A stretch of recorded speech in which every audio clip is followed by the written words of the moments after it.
Hi hello friends, આજે ફરવા નીકળી ગયા છે અને મારી સાથે મારા દીદી છે, મારા માસીની છોકરી છે, મારા મામાનો છોકરો છે અને એની વાઈફ છે અને મારા મામાની છોકરી છે અને અમે લોકો આવી ગયા છે મારા મામાના ઘરે.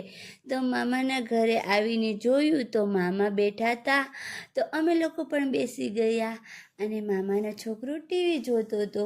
તો અમે લોકો પણ એની સાથે ટીવી જોતા હતા અને થોડીક વાર બેસી અને પછી અમે લોકો ત્યાંથી નીકળી ગયા અને મહાદેવના મંદિરે દર્શન કરવાના જવાના હતા, એટલે અમે ત્યાંથી રવાના થઈ ગયા મહાદેવના મંદિરે દર્શન કરવા માટે.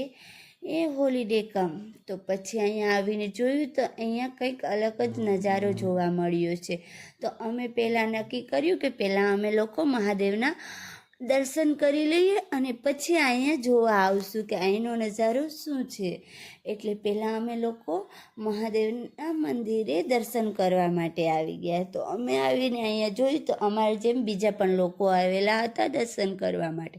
તો પહેલાં શિવજીના દર્શન કર્યા, પછી દર્શન કરી અને થોડી વાર દરિયાની મોજ માણી અને પછી અહીંયા અલગ કંઈક નજારો હતો, એ નજારો જોવા માટે અમે લોકો આવ્યા.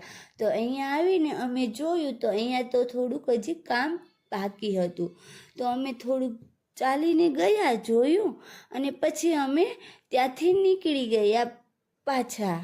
તો નીકળી ગયા હતા એટલે પછી અમે લોકો પાછા બજારમાં આવી ગયા નાસ્તો કરવા માટે. તો અહીંયા પુલાવ, પાઉંભાજી અને પાણીપુરી જેવું અમે નાસ્તો કર્યો. પછી ત્યાંથી અમે ઘર માટે રવાના થઈ ગયા. તો તમને લોકોને આ વ્લોગ પસંદ આવ્યો હોય તો લાઈક કરજો, કોમેન્ટ કરજો, શેર કરજો અને ફોલો કરવાનું ભૂલતા નહીં.